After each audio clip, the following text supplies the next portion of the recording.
بسم اللہ الرحمن الرحیم۔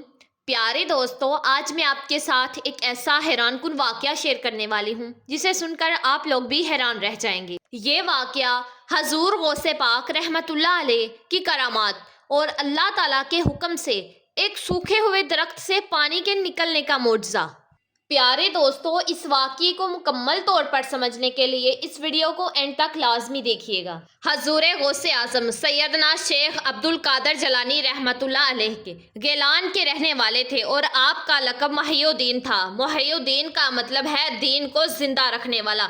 یہ وہ وقت تھا جب لوگ دین اسلام سے دور ہوتے جا رہے تھے اور دین محمد صلی اللہ علیہ وسلم کو سنبھالنے کے لیے محمد صلی اللہ علیہ وسلم کے ہی گھرانے کے ایک بیٹے کو بھیجا گیا اور وہ آپ تھے۔ ایک دن ایسا ہوا کہ حضور سید غوث اعظم اسلام کی تبلیغ کرنے کے لیے کہیں جا رہے تھے تو اپنے کچھ شاگردوں کے ساتھ دین کی تبلیغ کے لیے نکلے۔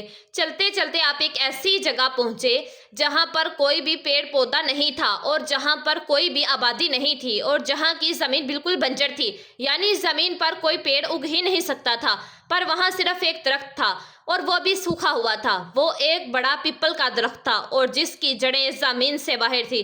ایسا درخت آج تک کسی نے نہیں دیکھا تھا، پر عجیب بات تو یہ تھی کہ اس سوکھے درخت کے پاس کچھ لوگ کھڑے تھے اور ان کے لباس بھی کچھ الگ ہی انداز میں تھے اور وہ کہہ رہے تھے کہ اے ہمارے خدا، تو نے ہمیشہ ہمیں پھل دیا ہے، ہمیں کھانا دیا ہے، پانی دیا ہے، اور یہ ساری جگہیں جو آج ویران ہیں، بنجر زمین ہے، یہ سب ہری بھری تھی، پر جب سے تو ہم سے ناراض ہوا ہے یہ سب کچھ اجڑ گیا ہے۔ وہ ہاتھ جوڑے ہوئے کھڑے تھے۔ پھر ان میں سے ایک بوڑھے آدمی نے کہا کہ چلو بھائی لوگوں، سر جھکاؤ اور سجدہ کرو تاکہ ہمارا دیوتا ہم سے راضی ہو جائے۔ آپ اور آپ کے ساتھی یہ سب انوکھا منظر دیکھ رہے تھے اور آپ تو ویسے ہی سب سمجھ گئے تھے۔ آپ کے ایک شاگرد نے کہا کہ حضرت، یہ لوگ اتنے عجیب سے کپڑے پہنے ہوئے ہیں اور یہ دیوتا اس درخت کو کہہ رہے ہیں، حلیے سے تو مسلمان لگتے ہی نہیں اور نہ ہی یہ دعا مانگنے کا انداز ایسا ہے۔ آپ نے کہا کہ ہاں۔ پھر آپ اس کے بعد آگے بڑھے اور اس بزرگ سے پوچھنے لگے کہ کون ہیں آپ لوگ اور آخر اس درخت سے ایسا کیوں کہہ رہے ہیں؟ وہ کہنے لگے کہ ہم ہندو ہیں اور ہم اس درخت کو اپنا دیوتا مانتے ہیں۔ کئی سال پہلے یہ بہت ہرا بھرا تھا اور اس میں پھل بھی لگتے تھے، اور سب سے بڑی بات تو یہ تھی کہ اس پیڑ سے جو بھی مانگو وہ ہمیں ملتا تھا۔ اور یہ آس پاس کا علاقہ جو آپ دیکھ رہے ہو، لگتا ہے نا کہ یہاں کوئی زندگی ہی نہیں، پر یہاں لوگ رہتے تھے، چرند پرند تھے، جانور بھی تھے یہاں، اور گھنا جنگل تھا یہاں۔ جہاں ہم رہتے تھے آبادی تھی، خوشحالی تھی، لیکن ایک دفعہ ایسا ہوا کہ یہاں پر قہر اور عذاب آ گیا۔ ہمارا یہ دیوتا ہم سے ناراض ہوا اور یہ ساری جگہ بنجر ہو گئی، ویران ہو گئی۔ ہمارے لوگ یہاں سے جا چکے ہیں، لیکن اب ہمارے پاس پانی کی کمی ہو رہی ہے۔ ہمارے گاؤں میں کئی سالوں سے پانی نہیں ہے۔ ہم دور دراز کے علاقوں میں جا کر پانی بھر کر لاتے تھے، پر اب ہمارے لوگ تھک گئے ہیں اور بچے بیمار ہو گئے ہیں، عورتیں کمزور ہو گئی ہیں اور ہمارے جانور مر رہے ہیں اور بھوک سے سب لوگ مر رہے ہیں۔ پھر ہم نے سوچا کہ ہمارا یہ درخت دیوتا شاید ہم سے ناراض ہے، تبھی ایسا ہو رہا ہے۔ سالوں سے یہ ہمارے بڑے برے اس درخت کو مقدس مانتے آئے ہیں۔ ہمارے لوگ اس بے شمار فائدے اٹھاتے ہیں۔ یہ صرف سایہ ہی نہیں دیتا اور پھل نہیں دیتا، بلکہ بہت کچھ ایسا بھی دیتا ہے کہ جو صرف ایک دیوتا دیتے ہیں۔ اس لیے ہم نے تب سے جان لیا کہ یہی ہمیں زندگی دینے والا، زندگی کی خوشیاں دینے والا اور ہمارے دکھوں کو مٹانے والا ہے۔ اس لیے اسے اگر ہماری بات بری لگی ہے، یہ ہم سے ناراض ہے، تو ہم اس کو منا رہے ہیں اور مدد مانگ رہے ہیں کہ شاید یہ ہم پر رحم کر لے۔ آپ رحمت اللہ علیہ نے طویل گفتگو سنی اور اب آپ اس آدمی کے پاس آئے، اس بڑے آدمی کے پاس آئے اور کہا کہ یہ درخت جو تمہیں سب کچھ دے رہا ہے، اس کے آگے سر جھکا رہے ہو، یہ تمہیں کچھ نہیں دے رہا ہے۔ ارے یہ تو خود مخلوق ہے، مطلب اس کو خود کوئی بنانے والا ہے، اور یہ تمہیں زندگی کیسے دے سکتا ہے؟ سوچ لو کہ کیا ایسا ممکن ہے؟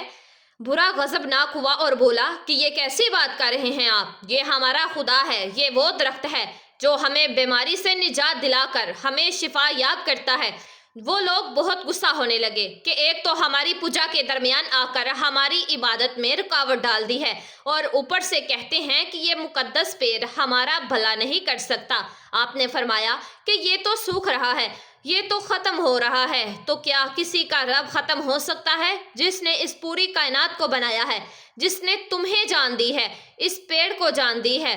وہ کبھی ختم نہیں ہو سکتا۔ اور یاد رکھو کہ ختم ہونے والی چیز کبھی بھی خالق نہیں ہو سکتی، اس لیے تم اس سے مانگو جو سب کچھ دینے والا ہے، جو ہمیشہ ہے، یکتا ہے اور ہمیشہ رہے گا، اور جو ازل سے ہے اور ابد تک رہے گا۔ وہ کہنے لگا کہ کون ہے وہ جو ہمیں دینے والا ہے اور جو ختم نہیں ہو سکتا، اور جب سے ہوش سنبھالا ہے یہی دیکھا ہے کہ یہ درخت ہمیں پالنے والا ہے، اور جو ہمیں پالتا ہے ہم اسی کو اپنا خدا مانیں گے۔ لیکن آپ فرمانے لگے کہ یہ بات بالکل غلط ہے، اس سے مانگو جو سب کو پالنے والا ہے، مگر ہم اسی کو مانتے ہیں، یہی ہمیں پالنے والا ہے۔ وہ اپنے لوگ اپنی ضد پر قائم تھے۔ پھر آپ کہنے لگے کہ اچھا چلو ایک کام کرو، کسی ایک انسان سے کہو کہ وہ اس پیڑ سے بات کرے، وہ بات کرے گا تو یہ درخت اس کی بات مان لے گا۔ وہ بولا کہ ایسا آدمی آخر ہمیں کہاں ملے گا؟ میں جو ان سب کا بڑا ہوں، اتنی دیر سے یہاں بیٹھا عمل کر رہا ہوں، یہ میری بات نہیں مان رہا، تو وہ انسان کون ہوگا جس کی بات یہ درخت مانے گا؟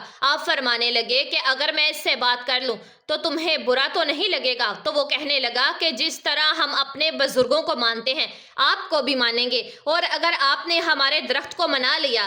آپ مسکرائے اور فرمانے لگے کہ رکو رکو، مجھے ذرا نماز پڑھنے دو۔ وہ حیرت سے آپ کو دیکھ رہے تھے کہ یہ نماز کیا ہوتی ہے۔ آپ نے ان سب کے سامنے نماز کی نیت باندھی اور دیر تک نماز پڑھتے رہے، اور پھر اللہ تعالیٰ سے دعا کی کہ یا رب کریم، تیرا کرم کہاں کہاں نہیں ہوتا، تو یہاں ہے، تو وہاں ہے، تو ہر جگہ ہے، تیرا وجود ہر جگہ ہے، تو مقامی بھی ہے اور لامقامی بھی ہے، تیری کوئی سمت نہیں، تو ہر جگہ موجود ہے۔ اس درخت کو اگانے والا بھی تو ہے اور کھلانے والا بھی تو ہے، اور اس پر پھل لانے والا بھی تو ہے، اور پانی جاری کرنے والا بھی تو ہے، اور تیرے دین کی حیات کے لیے ہم نے یہ کام کیا ہے۔ میں تجھ سے دعا کرتا ہوں اس اسلام کے لیے جس کو تیرے محبوب صلی اللہ علیہ وسلم نے سنبھالا، اس کی آل نے جس کو اپنے مضبوط کندھوں پہ سنبھالا۔ اسلام کو ہمیشہ اونچا رکھنا یا رب، اور لوگوں کو شرک سے بچا لینا۔ یہ اس درخت سے مانگ رہے ہیں جو خود تجھ سے مانگتا ہے، جو خود تیرے آگے سجدہ کرتا ہے۔ یہ تیری مخلوق ہے، لیکن اس کو خالق بنا دیا ہے، اس کو تو نے زندگی دی ہے، تو سب کو زندگی دیتا ہے، اور یہ پیڑ ہمیں فائدہ پہنچاتا ہے۔ ہر چیز کو تو نے انسان کے فائدے کے لیے بنایا ہے، لیکن یہ لوگ یہ بات جانتے ہی نہیں ہیں، نہ سمجھ ہیں۔ یا اللہ پاک ان کو دین کی طرف چلنے والا بنا دے، ان لوگوں کو بتا دے کہ تو ہی رب کریم ہے، تو ہی ہمارا رب ہے، اور ہمیں صرف تیری ہی عبادت کرنی ہے۔ ہم سب کو اپنے آگے جھکنے والا بنا دے، اور تیرے سوا ہم کسی کے آگے سر نہ جھکائیں۔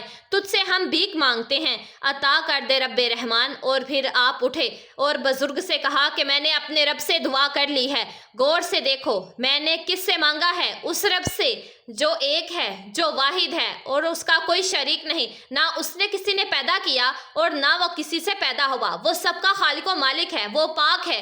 تم لوگوں نے دیکھا کہ میں نے اسی سے دعا مانگی ہے، اسی سے مدد مانگی ہے، اب تم اس کا کرشمہ دیکھنا۔ اس کے بعد آپ کے مبارک ہاتھ میں جو عصا تھا، اس عصا مبارک کو آپ نے اپنے سیدھے ہاتھ میں لیا اور بسم اللہ پڑھتے ہوئے اس سوکھے جان میں ناکارہ درخت کی طرف اشارہ کیا۔ عصا مبارک سے ایسی نور والی روشنی نکلی کہ وہاں کھڑے وہ پجاری دیکھ رہے تھے کہ کیا جادو دیکھ لیا، یعنی بغیر بات چیت کیے، بغیر اس کی عبادت کیے، بغیر اسے منائے، صرف نور کی روشنی کی، اور درخت ایسا ہرا بھرا ہو گیا کہ جیسے کبھی سوکھا ہوا تھا ہی نہیں، بلکہ اتنا زیادہ پھلدار ہو گیا کہ پھلوں کی وجہ سے ڈالیاں لٹکنے لگی۔ ابھی جہاں پر بس نہیں ہوا تھا، دیکھتے ہی دیکھتے اس پیڑ سے پانی کی ایسی دھاریں بہنے لگی کہ لگ رہا تھا کہ پانی کی ندی ہے جو اس درخت سے نکل رہی ہے، صاف شفاف میٹھے پانی کی ندی درخت سے جاری ہو گئی۔ وہ تو یہی نہیں سمجھ پا رہے تھے کہ آخر ہوا کیا ہے۔ آپ نے فرمایا کہ جاؤ اچھی طرح سے پانی پیو اور سیراب ہو جاؤ۔ اور جب انہوں نے پانی کو پیا، جو بیمار کھڑے تھے انہیں شفا مل گئی، اور جو چل نہیں پا رہے تھے وہ چلنے لگے، اور جن کے جسموں پر زخم تھے وہ زخم بالکل ٹھیک ہو گئے۔ لگتا ہی نہیں تھا کہ کچھ دیر پہلے جو ویران علاقہ ہے وہ ہرا بھرا ہو گیا، گھنا جنگل وہاں پر اگ گیا، اور وہ کہنے لگے کہ ہم نے تو اتنا میٹھا شیریں پانی کبھی پیا ہی نہیں، ہم نے تو کبھی درخت سے اس طرح کے پانی کی نکلنے کی ندی دیکھی ہی نہیں، یہ کیسا پانی ہے اور کہاں سے آ رہا ہے؟ آپ فرمانے لگے کہ اے اللہ کے بندو، اس بات کی کھوج میں نہ رہو کہ یہ پانی کہاں سے آ رہا ہے، ہاں بس یہ بات سمجھ لو کہ دینے والا کوئی انسان نہیں ہے، دینے والی وہ ذات ہے جو تمہارا اور میرا رب ہے اور جو اس درخت کا بھی رب ہے۔ وہ کہنے لگے کہ آپ جو پڑھ رہے تھے وہ کیا تھا؟ آپ نے فرمایا کہ وہ عبادت ہے، وہ اصل عبادت ہے جو کہ کی جاتی ہے، درختوں کے آگے ہاتھ جوڑنا، ان کی پوجا کرنا اور ان کو منانا، یہ کوئی بڑی بات نہیں ہے، بلکہ اس کو منانا بڑی بات ہے جو اس درخت کو بنانے والا ہے۔ اور پھر آپ نے تفصیل سے ان کو بتایا کہ اللہ سبحانہ تعالیٰ کون ہے، اللہ تعالیٰ کا کوئی بھی شریک نہیں، اللہ تعالیٰ کا کوئی شریک ہو ہی نہیں سکتا، تو پھر آپ لوگ کون ہیں اور آپ کے ہاتھ میں یہ عصا مبارک ہے، اس سے کیسے یہ پانی نکلنے لگا اور اس درخت سے پانی کی ندی کیسے جاری ہو گئی اور یہ تو پورا علاقہ جلد حل ہو گیا ہے، ایسا تو ہم نے کبھی دیکھا ہی نہیں اور نہ ہی ہمیں کبھی ہمارے بزرگوں نے بتایا۔ تو آپ نے فرمایا یہ طاقت بھی اللہ تعالیٰ سے ملتی ہے، کیونکہ میں اس کو مانتا ہوں، اس کی عبادت کرتا ہوں اور اس کو پوجتا ہوں، اور اس نے اپنے حکم سے یہ پانی یہاں پر بھیجا ہے۔ اللہ تعالیٰ جن سے محبت کرتا ہے، اے بندو سن لو، اللہ پاک جن سے محبت کرتا ہے ان کے کہے ہوئے کو پورا کر دیتا ہے، اور یہ خوش نصیبی ہے اس انسان کی کہ اس کا رب اس کو چاہے۔ کمال تو یہ ہے کہ ہمارا رب، ہمارا اللہ رب الکریم ہم سے بہت محبت کرتا ہے۔ تو میرے پیارے ساتھیوں، یہاں پر کھڑے ہو کر اس درخت سے یہ مت کہو کہ ہمیں دے، اس درخت سے یہ مت کہو کہ ہمیں پانی دے، ہماری پیاس بجھا، ہمیں کھلا پلا، اور اس کو دینے والا بھی تو اللہ تعالیٰ ہی ہے، اس کو ہرا بھرا رکھنے والا بھی تو اللہ تعالیٰ ہے، اور اس پر سبزہ اور پھل اگانے والا بھی اللہ تعالیٰ ہے، اس کی جڑوں میں پانی پہنچانے والا بھی اللہ تعالیٰ ہے، اور اس زمین کو سیراب کرنے والا بھی اللہ تعالیٰ ہی ہے۔ اور تم لوگ یہاں وہاں نہ جاؤ، یہاں وہاں مت بھٹکو، اس خالق سے رجوع کرو، اس سے مانگو، اور تمہیں وہ یہاں وہاں نہیں دیکھے گا، وہ صرف دلوں میں ہے، اور وہ انسان کی شاہرگ سے بھی زیادہ قریب ہے، نور ہے وہ۔